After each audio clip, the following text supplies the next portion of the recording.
All right, so we will start with the Pledge of Allegiance by Mr. Fishbein. Thank you.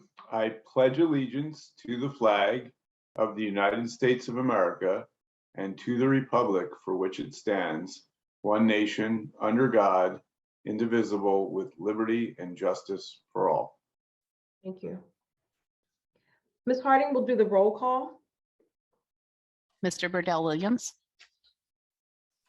Present. Mr. Cohen, Present. Mr. Epps, Present. Mr. Fishbein, Here, Ms. Haywood, Present. Ms. Henry, Present. Ms. Lohman, Here. Ms. Mulhern, Here. and Mr. Schultz. Here. Thank you. That concludes the roll call. Sorry. Thank you, Ms. Harding. Our student representative, Sadie Leary, will provide a report. Welcome, Sadie. Hello, thank Ms. you for Leary. Sorry, Ms. Leary. no problem. I just want to thank you guys for bearing with me as I'm not always so eloquent as Dylan is. But our agenda is once again pretty short. Our Civics and Community Engagement Committee is organizing a town hall meeting, which is something that went really well last year, but it was fairly small. And so we're looking to expand that.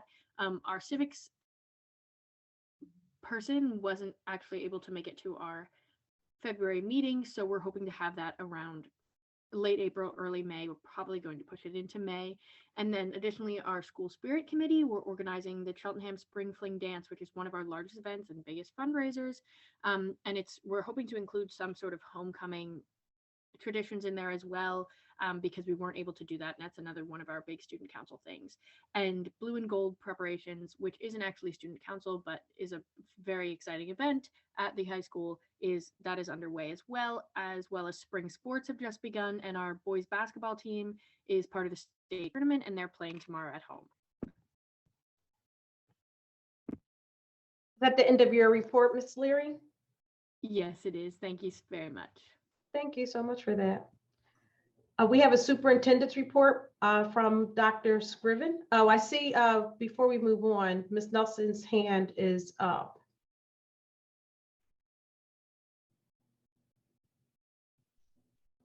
Ms. Nelson, did you want to make a comment?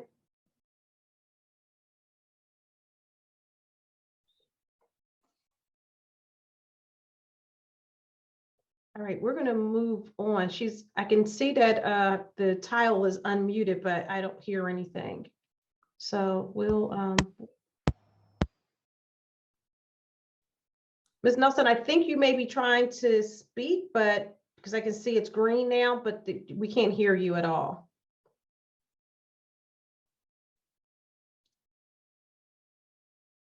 So perhaps can you message Ms. Leary and maybe she can read your statement, or if you have a question.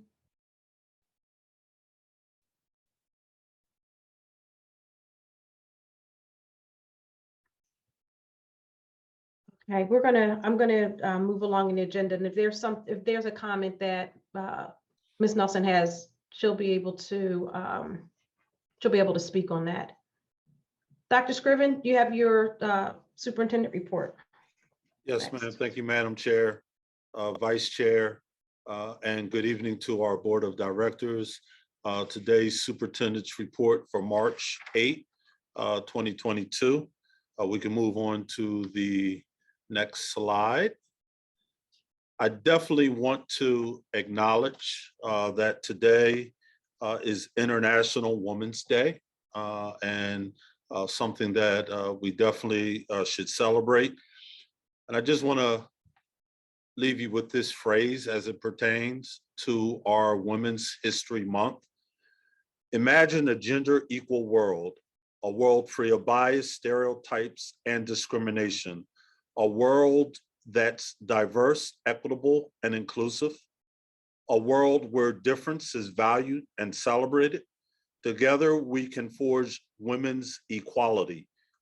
Collectively, we can all break the bias, celebrate women's achievement, raise awareness against bias, take action for equality. These are kind of the theme of really what this month is all about, as we're striving for equality in that realm and in other areas as it relates to social justice. So, but wanted to acknowledge that and felt that that warranted being my first slide.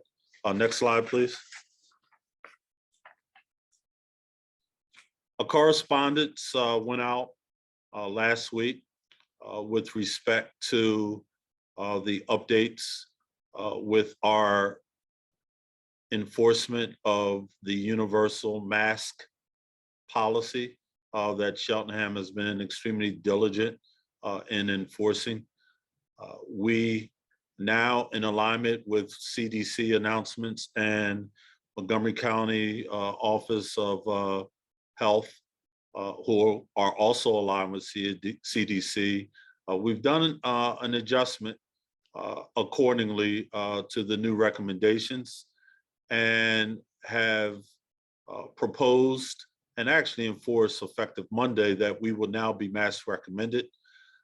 I know that there was information held with the board around this topic, and the updates which reflect those changes in our health and safety plan as a district will come before the board this evening.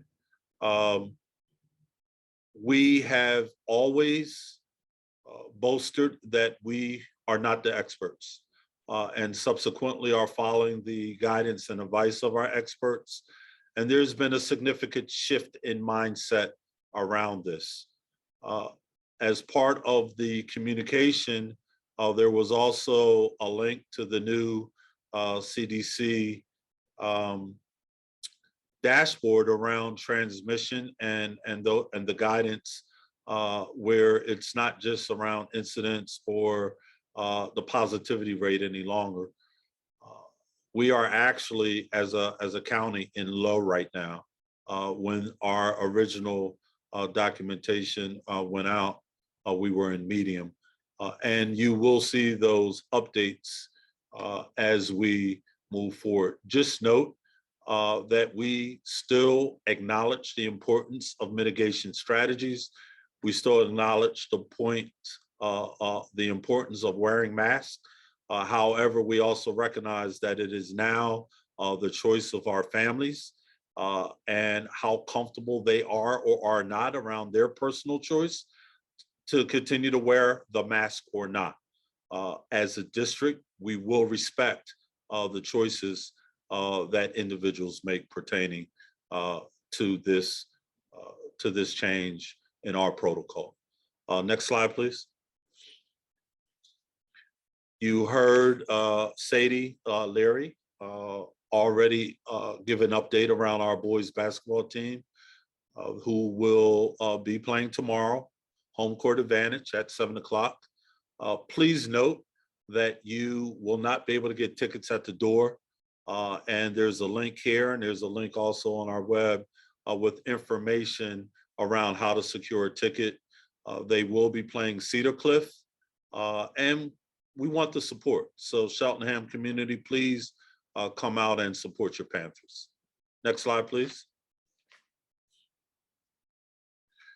This was an activity that occurred at the high school a couple of weeks ago during our Friday, where we actually had professional development. As you can see, there were several districts that were represented: Lower Moreland, Abington, Strathaven High School and School District, and also Cheltenham School District, where there were ambassadors from each of these schools who came together to unpack the documentary on I Am Not Your Negro by James Baldwin. And the thesis around that simply argues that the Black race will not thrive unless society stands up against the conventional racism that still appears in modern America. And our students, which were diverse in gathering, really had some in-depth conversation as they unpacked that documentary and related it to some of the lived experiences and what their roles as ambassadors and leaders and social justice warriors will look like as they move forth as change agents in their respective schoolhouses and in their districts. It was very, very powerful, and so proud of the work that they are championing. Next slide, please. This was just incredible. I'm almost speechless as I try to gather myself. This was I don't even want to say a presentation. It was a huge simulation of a museum display that our project-based learning in our 11th grade presented in the lobby area, the main lobby of our high school, with the emphasis on Black health and wellness. The thought that went into this and the creativity was just incredible. And to have our students there actually explain the exhibits that they created, you could really see that they took a deep dive in their research and their preparedness with being able to clearly articulate what each exhibit meant to them personally and the impact that it had on society as a whole. Next slide, please. Cedarbrook. Cedarbrook did assemblies for their entire school, and I think they were by grade. I was there at one of the assemblies. And it was really grounded in Amanda Gordon, who wrote and performed The Hill We Climb to celebrate the 2021 inauguration of Joe Biden as 46th president of the United States. And as you're aware, but I just want to give the context that the poem celebrates the US not as a perfect union, but as a country that has the grit to struggle with its all too real problems. They also unpack the progress the poem argues doesn't happen all at once. It's a slow and sometimes painful climb up the hill of justice, a climb that takes patience and humility. To this poem speaker, change is hard work, but it's always possible. And it was dedicated to Americans, as you can see, and as you can be, the light of a better future. And the dance, the spoken word, just the culmination of activities that were put on at Cedarbrook Middle were truly outstanding. And I'm glad that I had the opportunity to observe that in person for myself. Next slide, please. I have to laugh because I actively participated in this, and I just want to give Phil Cohen just a awesome shout out. His energy and passion is truly infectious, and not just him, the whole team. He really had a strong support system of teachers, fellow educators, and students who participated in the Polar Challenge. There was a clip. I have to give a shout out to Dr. Lahara and just his energy. Not that he just want to get dunked once. He loved it so much that they dunked him a second time. I was happy with just getting dunked once. It was invigorating, but to such a good cause around our unified sports program and activities. So we just want to continue to support those efforts and that program. But kudos once again to one of our special ed teachers, Mr. Phil Cohen. Next slide, please.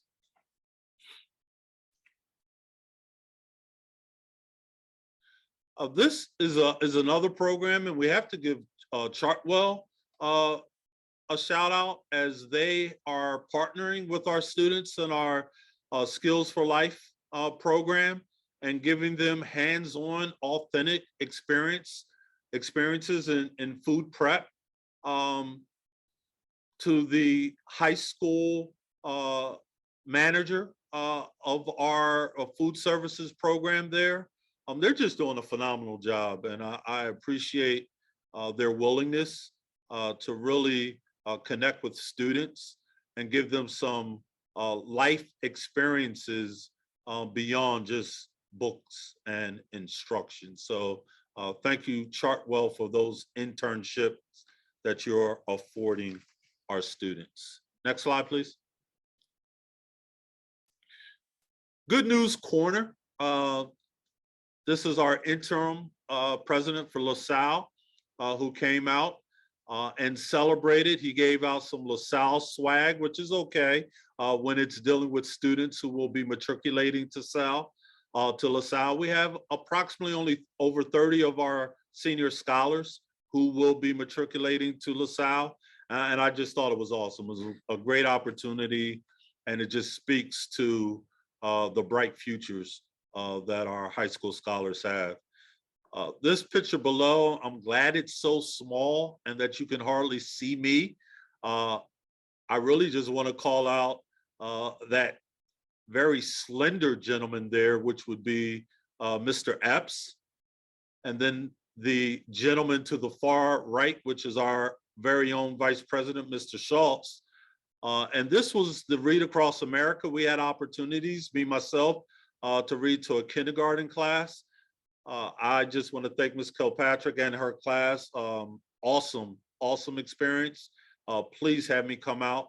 And to any of our elementary schools that are looking for individuals, that was a highlight for my month probably. And the opportunity that Mr. Epps and Mr. Schultz, they probably read to 5 different classes that day. I believe they spent the whole day, and I just want to thank them for the time invested and the experience. I know that the students were richer as a result of it. Mr. Schultz, I saw you pop on. Did you want to give a comment? Did you enjoy that, or am I? It was great. Okay. I just wanted to thank the folks at Myers, the whole library team, and all the teachers that allowed us to come in and read to their kids. It was a really wonderful experience. And yes, I actually got to spend my whole week there, kind of peppered throughout. So looked forward to it every day. Thank you, sir. And Mr. Epps, I'd be remiss if I did not afford you an opportunity, sir. This is what it's all about. I wanted to highlight the 2 of you as part of this slide. Yeah, certainly appreciate it. Yes, I got to read almost to every grade. Amanda Gorman's book, Change Things, made an appearance. And I do notice you did not go with pajama day. So I did wear pajamas on Friday. You could have used that picture as well. Well, thank you so much. And I just, this is why we do what we do, right?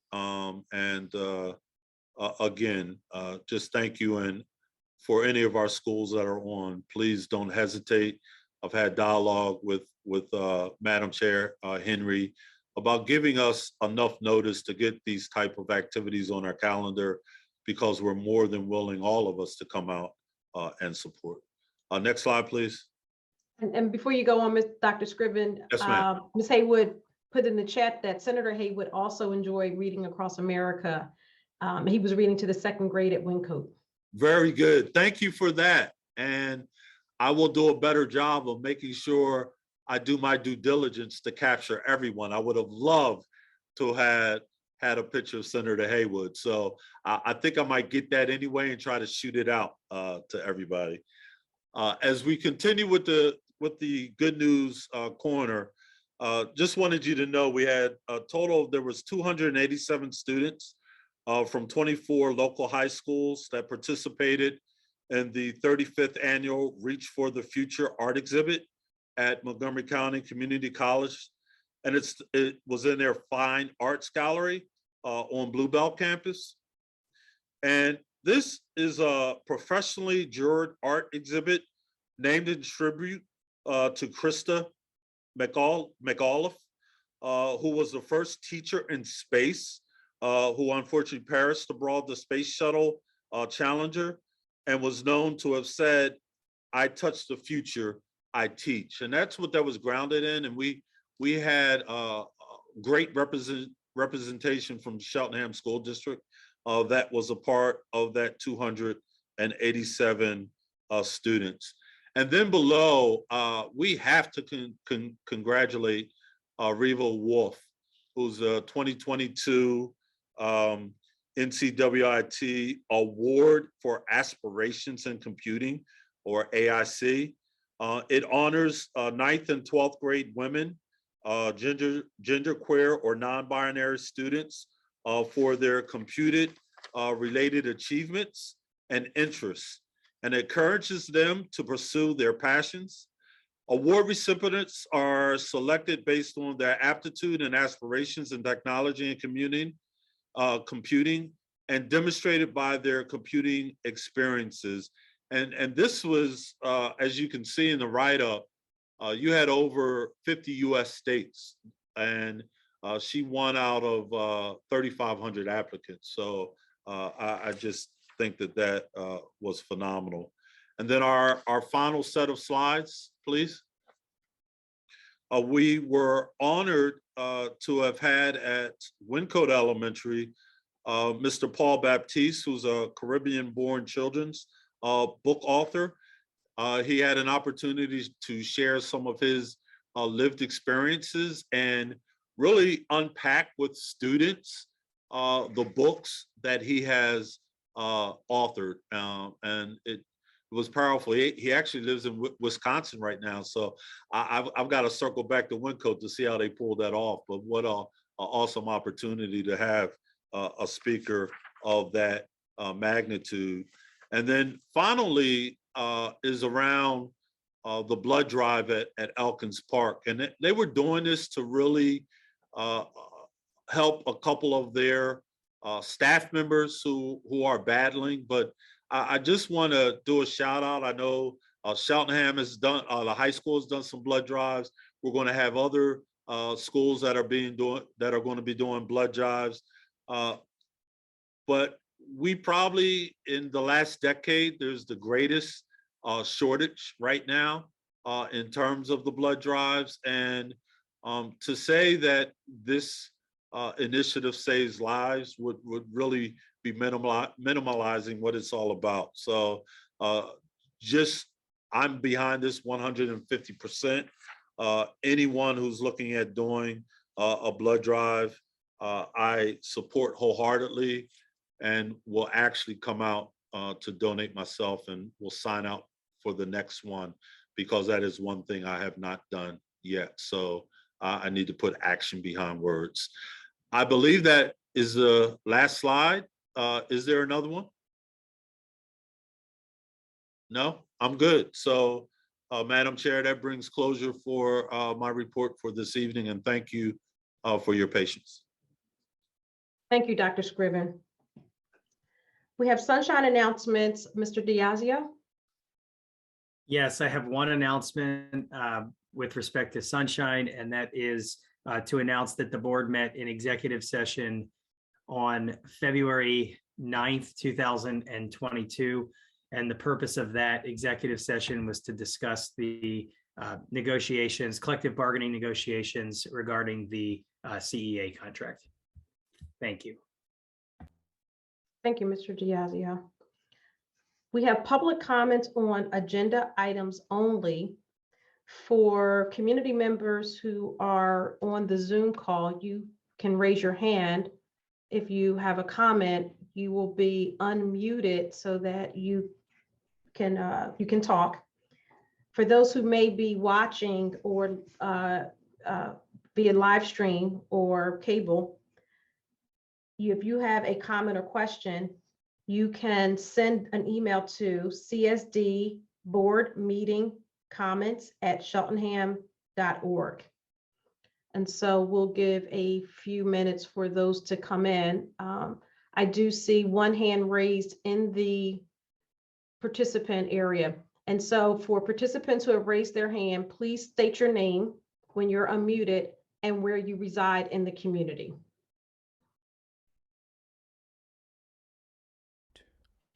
Hello, I am John. Let me see if I can. Oh, I don't have video. Jonathan Isilka. I reside in Wyncote, along Old Mill Road, adjacent to the high school and high school parking lot. And if this is the appropriate time to bring up an issue, then I would like to bring up something about the high school parking lot. Am I at the right time? So, Mr. Isoka, that would be at the end of the session. This is a public comments on agenda items only. Just on the agenda. Okay, that's what I Yeah. thought I heard. All right. Well, I will Okay, wait. so at the end of the meeting, you'll have an opportunity to bring up your issue. Thank you. You're welcome. I don't see any other hands raised, and do we have any emails that have come in? Nothing has come in yet, Ms. Henry. I'm going to double check right now. I still don't have anything by email. Okay, all right. So we have the approval of the minutes.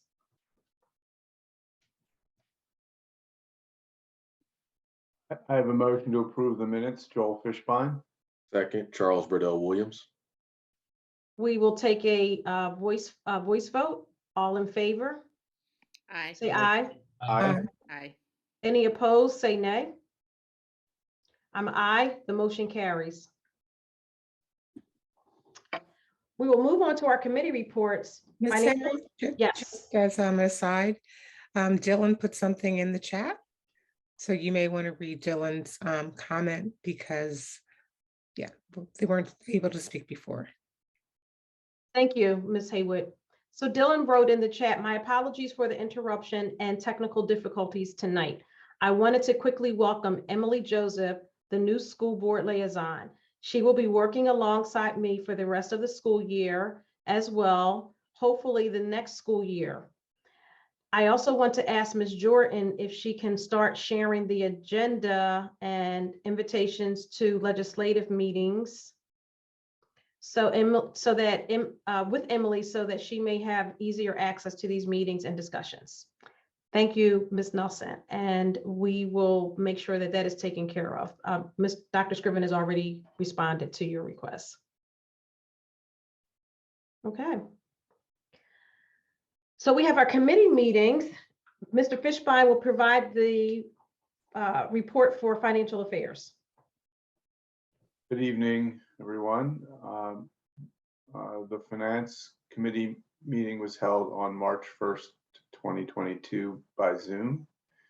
At the meeting, after roll call and approval of the February 1st, 2022 minutes, we received a presentation from Chuck Linderman, the interim finance manager, about the following subjects. One, review of the 2021-2022 budget. Two, review of the 6/30/2021 audit. A high-level review of the budget for 2022-2023. A presentation about the transportation contract. We had a discussion about the audit RFP for the coming year's audits. We're putting that out for request for proposal. We gave authorization for bids, supplies, and equipment, and we heard presentation about tax issues for the former Ashburn Country Club property. That presentation may be found on the district's website, and next month's meeting will be held on April 5th, 2022, and will be immediately after the Facilities Committee meeting, which begins at 7 p.m. by Zoom. And that concludes my report. Thank you, Mr. Fishbein. Ms. Mulholland will provide the Educational Affairs report. Yes, thank you, Ms. Henry. The Educational Affairs Committee convened on Tuesday, February 15th via Zoom for its monthly meeting. This particular meeting included two presentations, and the first was by Cheltenham's Director of Special Education, Dr. Beverly Gallagher. Dr. Gallagher made a presentation that focused on increasing autism support services to a full continuum of autism support, general information about the autism support programs, and the continuum of special education services was reviewed. Currently, there are 8 autism support classrooms that are operated by the Montgomery County Intermediate Unit within Cheltenham school buildings. The majority of the students in the program are Cheltenham students, and the MCIU plans on relocating the autism support classrooms to another location in the county. The rationale for transferring these autism support services from the IU to the school district were discussed, along with the plan for this transition, including what the staffing needs would be. Dr. Gallagher also provided information outlining finances with a cost comparison, which included staffing, transportation, and technology. The transfer of autistic support programs is listed as the first item in tonight's consent agenda for approval. The second presentation was by Interim Business Manager Chuck Linderman. Mr. Linderman presented a summary of data analytics on special education using Forecast 5. As a basis for comparison, a peer group of similar school districts in the area was identified. Enrollment data for special education students was reviewed to examine our own trends as well as our peer groups. Per pupil spending and staffing were compared as well, and a review of special education expenditures and revenues for both CSD and our peer schools over the past several years was also shared. A robust discussion followed, and this topic will be revisited in the coming months. The presentation and the video recording for this meeting are available on our website, and the next meeting of the Educational Affairs Committee is Tuesday, March 15th, next week at 7 p.m. Thank you. Thank you, Ms. Mulhern. Mr. Burdell Williams will provide a report for Eastern Center for Arts and Technology.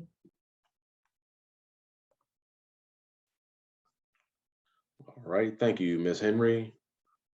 Quickly, while I pull up my report, thank you. The Eastern Center for Arts and Technology Joint Operating Committee meeting for February was held virtually on Wednesday, February 9th, 2022. We did not discuss any items that require board approval, but I will share just a little information about a few important topics that were discussed. First and foremost, we were able to listen to a poem that was recited in front of the JOC by Nicolette Atarian Kimber from Hatboro Horsham, who recently won the Pennsylvania Multi-Agency Black History Committee Poetry Contest. I do want to also share that Nicolette was amongst 6 students that the Eastern Center for Arts and Technology highlighted as a part of their Black History Month Spotlight. Of those 6 included in the Black History Month Spotlight, 4 students were Cheltenham students, 3 current students, and 1 alumna. And first, Ryan Dunkley, a senior who was participating in the electrical technology program. Secondly, Derek Stroud, a junior who was participating in the protective services program. And Kyle Neal, a senior who was participating in the robotics and technology program, include the group of students, current students, who were spotlighted by Eastern for their future and what they are currently contributing to Black history. Additionally, we did also highlight, Eastern did also highlight Cheltenham alum, Kayla Marshall, who some of the board members and community may remember, recently graduated in the class of 2021 from Cheltenham High School. She is currently living in Germany, participating in the Congress Butenstag Youth Exchange Program, where she has already completed an intensive German language program and is now interning as an assistant chef at a restaurant by the name of Muluru. The Black History Month spotlights are included on the homepage for the Eastern Center for Arts and Technology for anyone to review. Third, we did hear about our, again, another student highlight, which is a very important aspect of the work that we do in public schools, and Eastern is no different. We heard from Miss Lauren Ricchini, an Upper Moreland senior in the Culinary Arts program, who was honored by the Eastern JOC as the February Student of the Month. Additionally, the Eastern Center for Arts and Technology Joint Operating Committee approved, amongst the other various disbursements and important pieces of business regarding academic affairs, financial affairs, and lastly, policy. Joint Operating Committee approved the revision of Procedure C-112, admission of students, that was revised to meet 3 specific goals. One was to provide language that includes meeting a career objective in the program as an avenue to determine if a student can benefit from our program, rather than the heavy focus on the student's ability to pass the NOCTI exam. 2, provide language that allows incoming new seniors whose IEP teams have determined they will spend 2 years at Eastern to be given the same priority seating as an incoming junior. And thirdly, update some outdated, or just call it incorrect, verbiage. One being that vocational education is now called career and technical education broadly. B, that registration cards have been replaced with an electronic online system.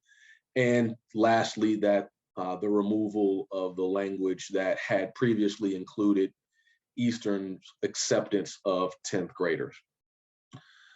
A full brief that covers additional fine details of the JOC meeting can be found on Eastern's website at eastern.org/domain/80. And the next meeting of the Eastern Center for Arts and Technology Joint Operating Committee is tomorrow, March 9th at 8 p.m. And that meeting will be held via Zoom. The link to that meeting can be found on the Eastern Center for Arts and Technology website at eastech.org. And that concludes my report. Thank you, Mr. Burdell Williams. Ms. Lohman is providing a report from the MCI.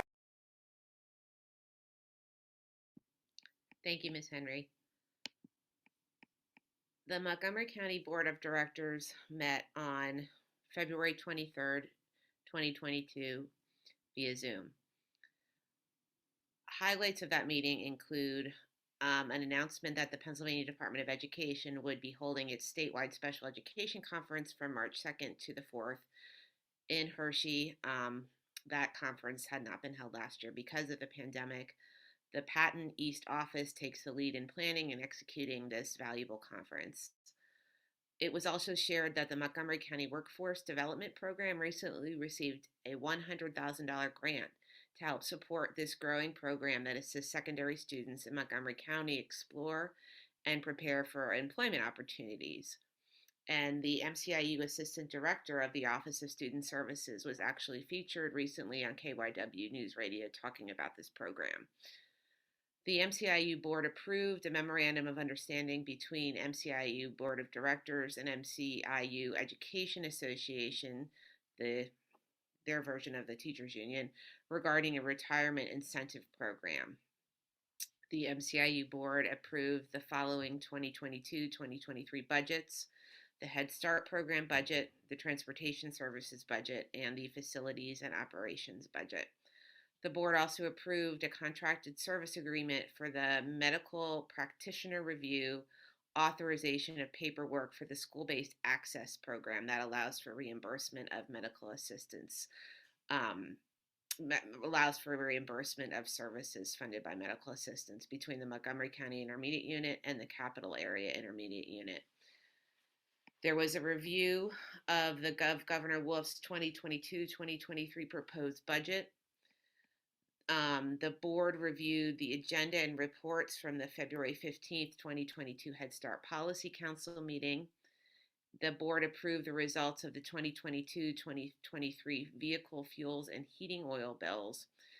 There were also some updates from the Human Resources Department, including two professional development requests, 4 new employees, 8 resignations, and 2 professional staff members who had been assigned as mentors for the induction program for this current school year.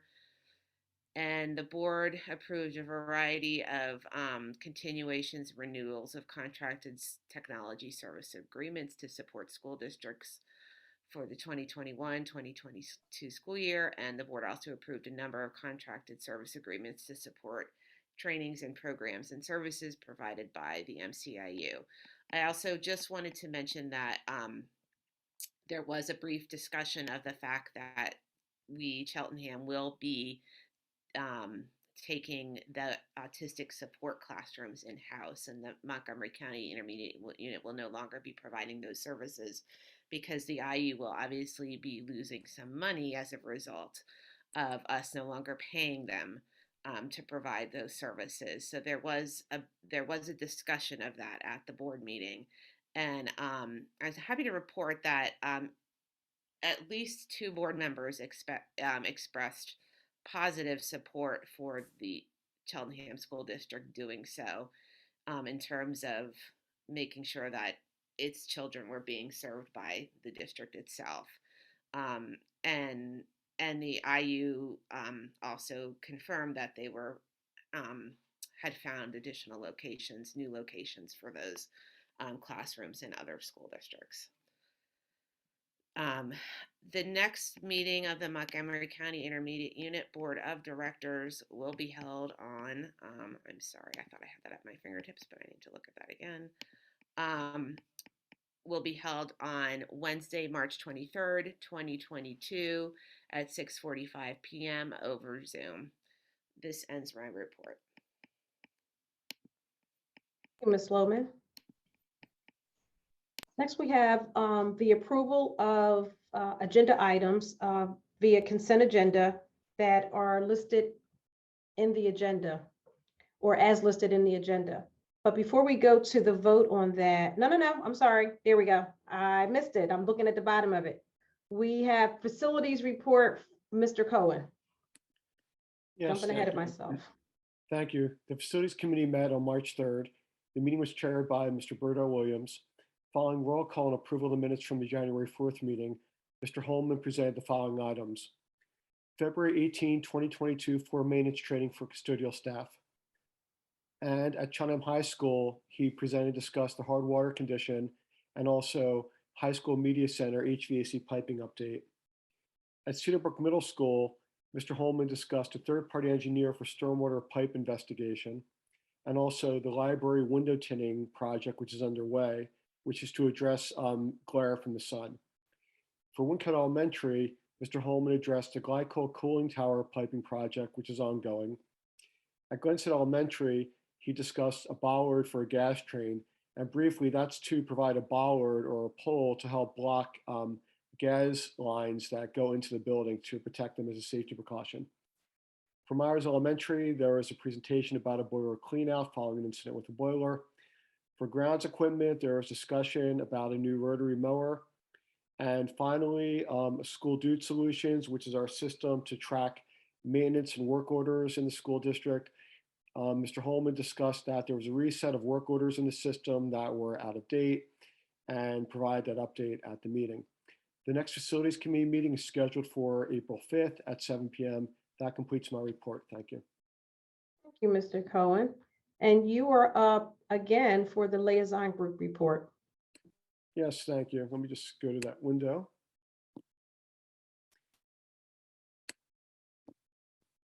Thank you. The Liaison Group met on February 22nd, and briefly, the Liaison Group is a joint meeting of school district and township leaders and board members to discuss areas of joint concern and cooperation. Items discussed was a question from the township about the school district potential participation in Young Lungs to Play program, and that was presented by Commissioner Rappaport, and Dr. Scriven said that he would investigate that program and having the district join that program. That was followed by an update and questions on the Cheltenham High School pool with respect to it being available to train township lifeguards for use of the township pools during the summertime. That was followed up by questions about the youth board for Cheltenham Communities That Care, which is an organization that the school district is involved with through Mr. Kaufman's engagement involvement. That was followed by comments and questions from the township They're investigating using Portnoy Law Associates to collect uncollected real estate taxes.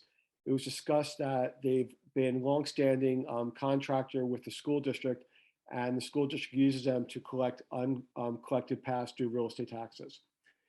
There was then a discussion about alumnus and a May ceremony for alumni by Dr. Rappaport, Commissioner Rappaport, and they're looking to organize a commemoration of Cheltenham High School alumnus Jonathan Netanyahu, who died in the raid at Entebbe.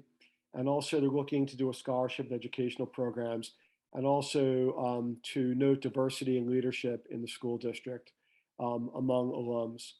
That was followed by land development updates. Under old business, there was a brief discussion about the comprehensive plan the township is working on. And that was followed by announcements. And Dr. Scriven thanked Commissioner Rappaport for serving as a panelist for the 9th grade project-based learning project. The next meeting of the Liaison group is scheduled for March 21st at 8 a.m. and that will be via Zoom. And that completes my report. Thank you. Thank you, Mr. Cohen. Mr. Epps will provide the policy report. Yes, good evening, everyone, directors, administrators, and members of the public.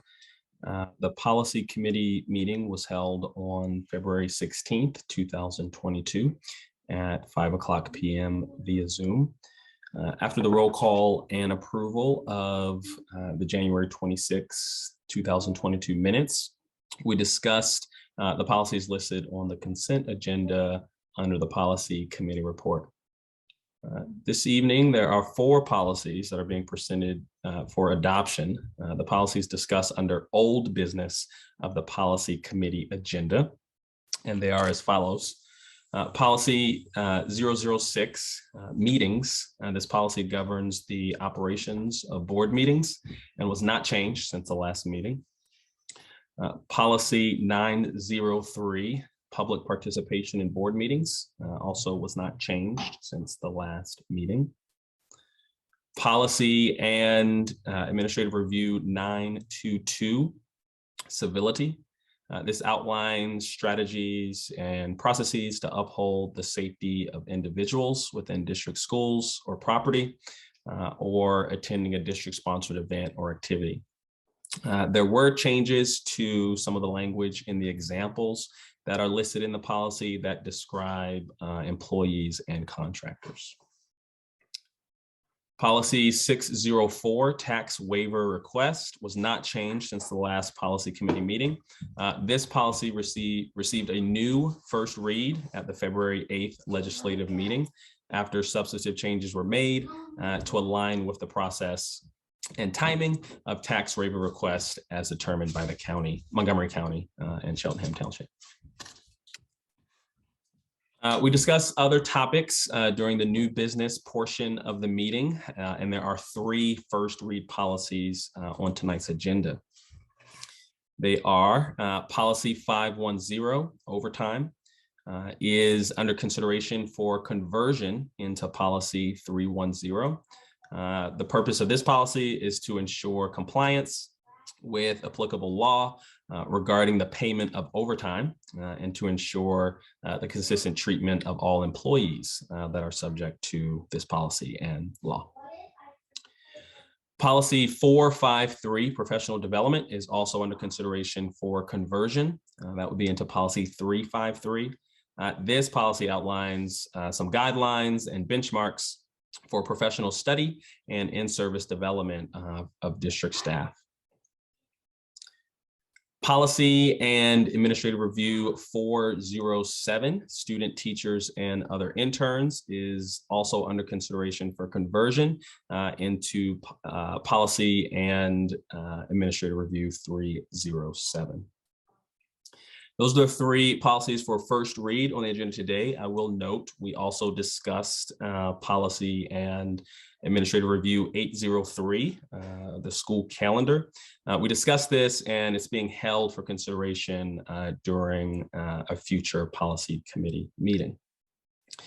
And so all first read, new first read policies and administrative reviews from tonight's agenda will be discussed at the next policy meeting on Wednesday, March 23rd at 8 a.m. Via Zoom. Thank you. That concludes the report for the policy committee meeting. Thank you, Mr. Epps, and you are up again for the legislative report. Yes, thank you. Tonight, I'll go back to back.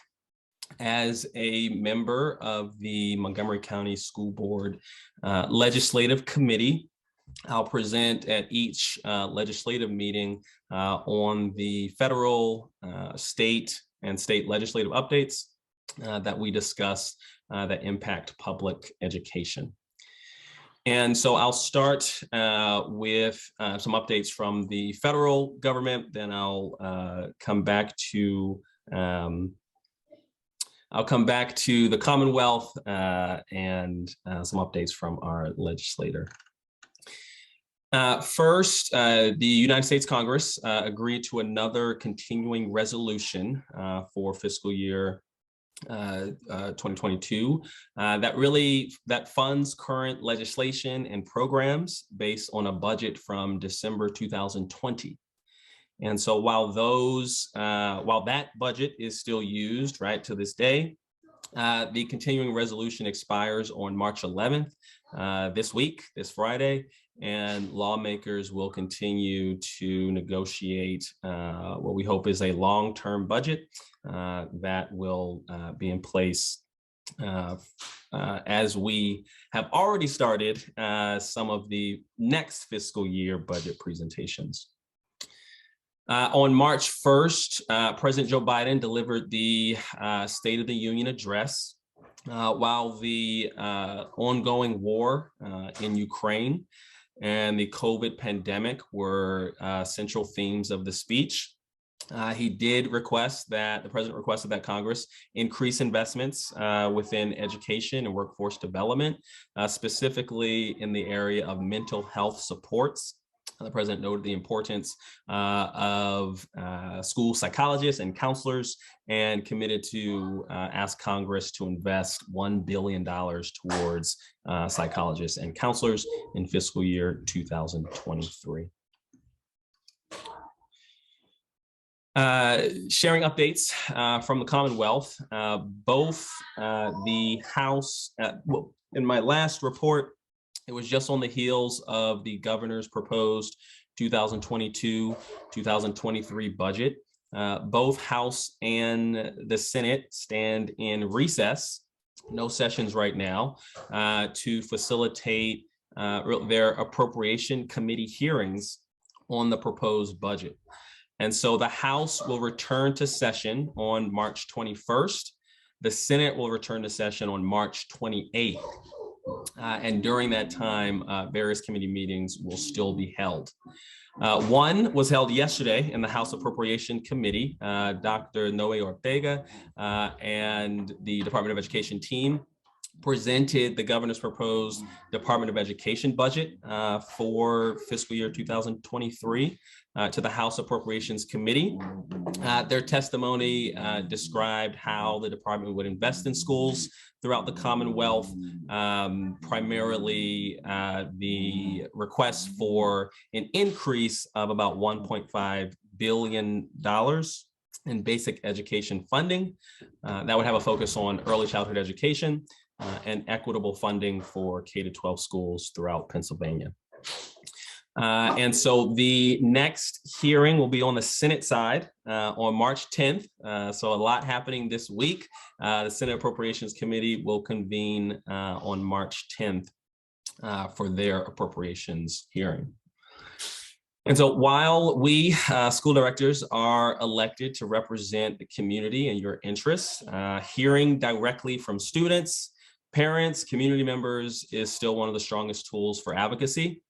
And so I'm going to post in the chat contact information for our state senator and representative, as both of them hold important positions on committees that are related to educational services and also school funding. I'm going to repost that for everyone, just a moment.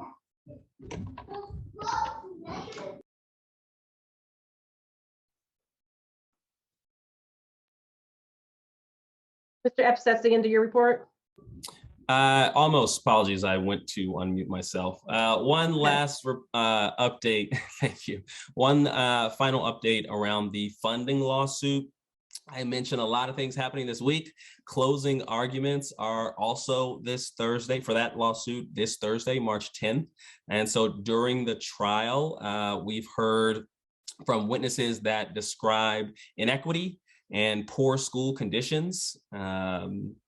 And we've also heard respondents really refute that there is a relationship between resources, funding, and student outcomes. And so the respondents' position is that public school districts are really just one piece of the state's educational offerings, which include charter schools, cyber charter schools, and others, and certainly contest the relationship between traditionally public funding schools and funding. And so look out for, this is a monumental case for our state. Certainly has been some time in the making. And so March 10th, there are organizations that have been noted in this body before, such as Education Voters Pennsylvania, that are closely tracking and even sharing real-time updates as they happen. And so that will conclude my legislative report for this meeting. I will give a heads up. There is no legislative committee meeting this month, and so I'll have a shortened report at our next legislative meeting. Thank you, Mr. Epps. Next, we will move to our approval of agenda items. But before we, is there a motion to approve? So moved, Ms. Mulhern. Second, that Ms. Haywood. Before we go to a voice vote, I want to open the floor up to any comments from the board. Seeing that I don't have any hands raised, I do want to make two comments. One is to acknowledge the change in position for Mr. James Taylor, who currently was the vice principal at Cedarbrook, and he is going to be the interim principal at Wyncote. And so I'd like to just say thank you. We know that that is a heavy lift and also your second opportunity, but we really appreciate it, and the work that you did there and previously was really well noted. And also the change in position for Mark Hoff, who is the interim president at Cheltenham High School, who will move to the interim principal at Cedarbrook. And so I just want to thank both of them for their work and their supporting the district in that way. Just a small point of clarity, Madam Chair, assistant principal. I don't want to scare anybody. I'm sorry, interim interim, would you say assistant principal? For Mark Hoff. So he was the interim assistant principal at the high school, and now he is serving as the interim assistant principal at Cedarbrook to afford Mr. Teller the opportunity to serve as interim principal at our elementary. Thank you for the clarification. It is that way in the agenda, just misspoken by myself, but I do realize that that was the case. So thank you. I just didn't want to scare Mr. Metcalf over. I don't see any other hands. So we will, Ms. Haywood.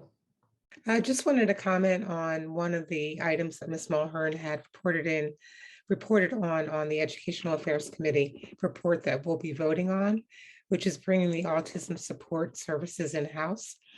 And while during the Educational Affairs presentation, we will realize significant savings in doing so, more importantly, we'll be able to provide those services in district for our students, which I think is an important plus for us. Thank you. And I will be supporting that part of the consent agenda. Thank you, Ms. Haywood. Any other comments from the board? Ms. Lohman?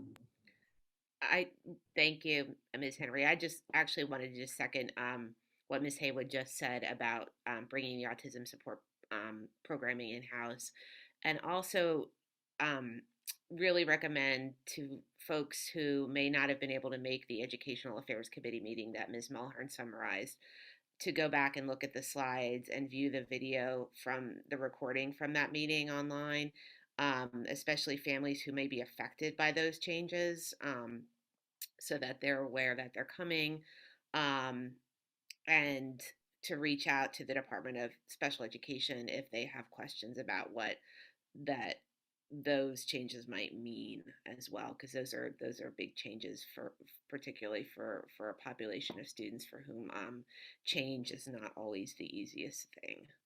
So thank you. Thank you, Ms. Lohman.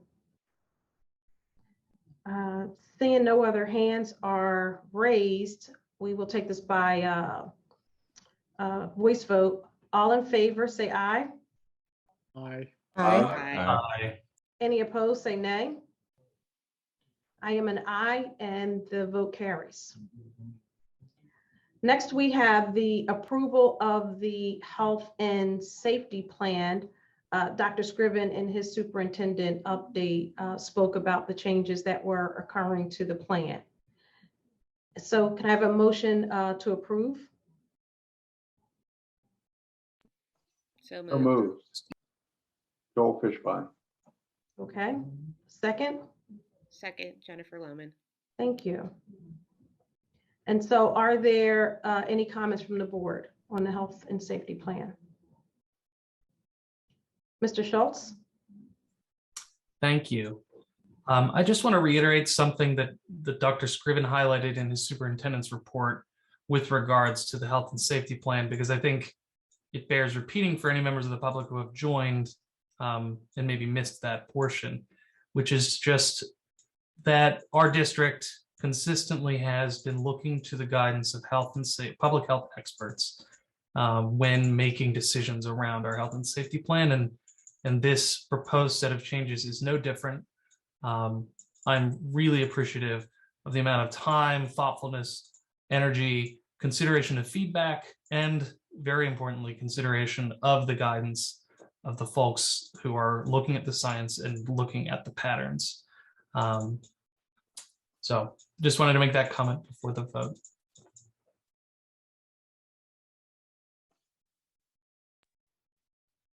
Mr. Fishbein? Yeah, and just following up briefly on Mr. Schultz's comment, I would like to express appreciation to the community, because when we look at the news and hear what is going on in other places that are acting similarly to us, and they're getting vilified, and instead we're just getting supported. We get fair questions that we respond to, but we don't get any uncivil reactions from the community, who has supported the district's move on, by and large, the entire time of the COVID epidemic. And it just bears notice in this meeting that is the nature of this community, and it does not go unnoticed by its board. Thank you, Mr. Fishbein. Seeing that there are no other hands, we will take this also by voice vote. All in favor, say aye. Aye. Aye. Aye. Any opposed? I'm sorry. Any opposed, say nay. I'm an aye. The motion carries. So we have public comments on non-agenda items. And so as we did with the public comment section for agenda items, you can either raise your hand. When you're unmuted, please state your name and where you reside in the community. And for folks who are not able to participate via Zoom and raise their hand, you can send an email to CSD board meeting comments, one word, @cheltenham.org. And so I see one hand right now raised. Well, there's two. So we can unmute oh, actually one now. Jonathan Isaka.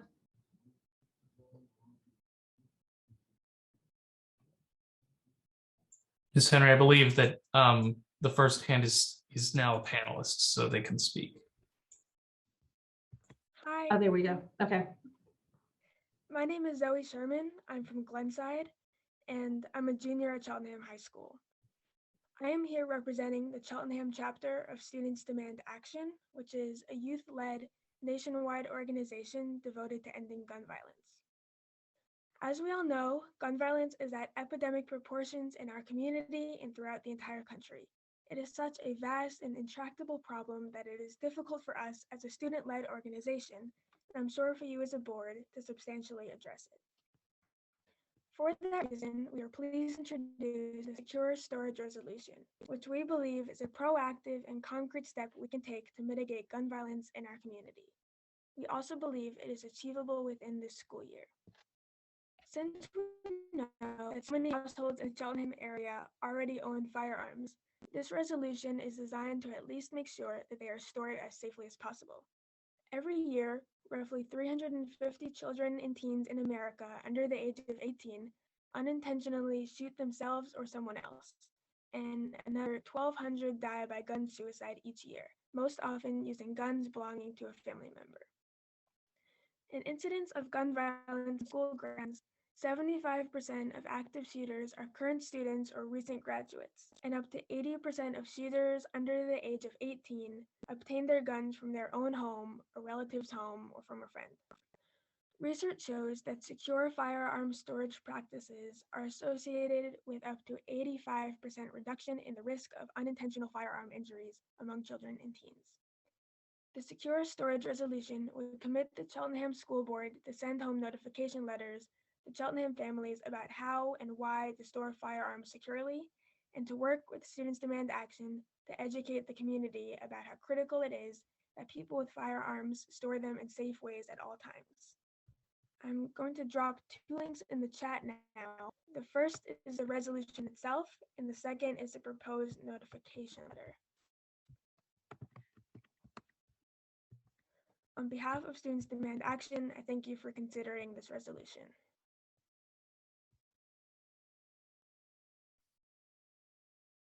Thank you, Ms. Sherman, and she placed the resolution, the link to the document, in our chat. Next, we have Mr. Osaka.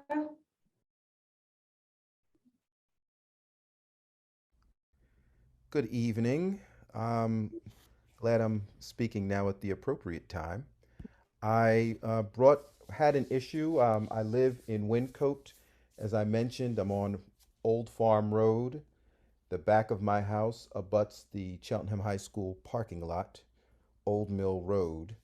And so I came to this meeting after initially bringing up this issue with the Public Safety Committee for the township. And it is regarding the prevalence of people coming to Cheltenham parking lot over the last 2 years and some change and doing donuts on a regular basis. So since my house abuts the street and faces the parking lot, I hear this on a constant basis. Not only has it occurred during the evenings, it has occurred during the day. Police have chased folks out of there. They have actually found somebody I saw on the news the other day who had carjacked someone in Philadelphia and come to this parking lot. So at this point in time, Cheltenham parking lot is known to be open for folks to come and either carry on activities that they shouldn't be doing, or in this case, to hide out from doing a carjacking. So I'm on this meeting today to ask the school board to take some action. During the day, when these donuts have been done, sometimes people have been in the parking lot. I would hate to see someone either in the car or someone who is one of the kids who was on the parking lot, like my small child, get hit and get killed by someone doing donuts. So I'm asking that this school board take notice of this very serious issue, that is happening frequently and install some kind of controls to prohibit entry into the parking lot, particularly on weekends. Whether it's a chain, whether you have somebody monitoring, because police presence, they're doing their best, but there's only so much time they can sit in the parking lot with their car. And when they respond, they have a policy, as I understand it, that they are unable or not supposed to be chasing folks through the township. They're not supposed to have high-speed car chases.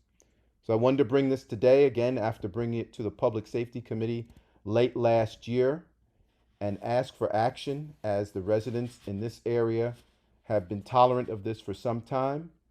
But it's not just a nuisance, it's a potential hazard to whoever's driving or to whoever is at the parking lot.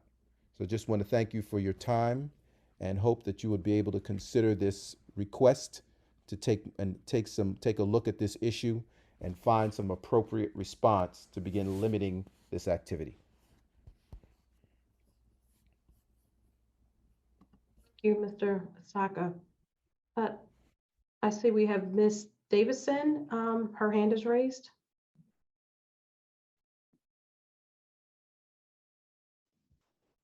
Hi, it's Lisa. Can you hear me?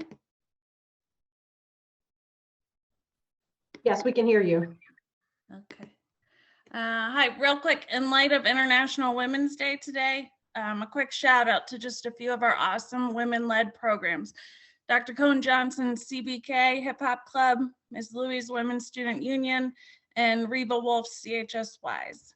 Also, I just saw the Students Demand student speak up. Thank you to her for that. And I just want to let Dr. Scriven know that Montgomery County, Maryland, where I used to work, they just passed this resolution, and they have distributed all the forms on proper ways to lock up guns to their elementary schools. Just sharing that, it just happened.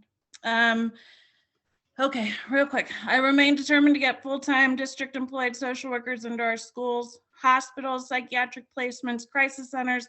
Mental health agencies are overwhelmed right now in ways that we have not seen before. If we're, as a school district, relying on referring to outside services for our students, we should expect weeks and even months in delays. To me, it's crucial that we act quickly to fill this need. Interventions for mental health and substance use provided in school truly open up access for a lot of students, and those interventions are proven effective for mild and moderate symptoms before they worsen. We need to invest in caring for our kids above all else. That's all I have tonight. Thank you, Ms. Davison. I don't see any other hands raised. Do we have any public comments or questions listed in our email, via email? No, there's nothing, Ms. Henry, that has come through email. Okay. All right, so response to public prior questions, there was one, and Dr. Scriven reached out personally to that person, community member. Mr. Schultz, I see that you have your hand raised. Yes, thank you. I just, regarding the gentleman who spoke about the parking lot concern, I wanted to, since I think this might have been his first engagement with a school board meeting based on the way he phrased his question, if he knows how to get follow-up or who to speak to, because I'm not sure if we were able to collect his contact information from that. And I guess this is basically suggesting that somebody know how to follow up with them, or do we know how to follow up with them at this point? So, Mr. Schultz, I don't know if he's still on the line or not. I responded to what you put in the chat. We'll do is our due diligence to try to get some contact information. We do have the road that he lives on, so okay. I'll see what I'll find. Thank you very much. Yes, sir. Okay. Our final, or next to final item, is future meetings are as listed on the agenda. And next I will ask for a motion to adjourn the meeting. So moved, Zacharias. Can I get a second? Second, Second, Joel Charles Bedell Fishbein. Williams. I think I got it first. It's my job. Your name is shorter. And the motion carries. Good night, everyone.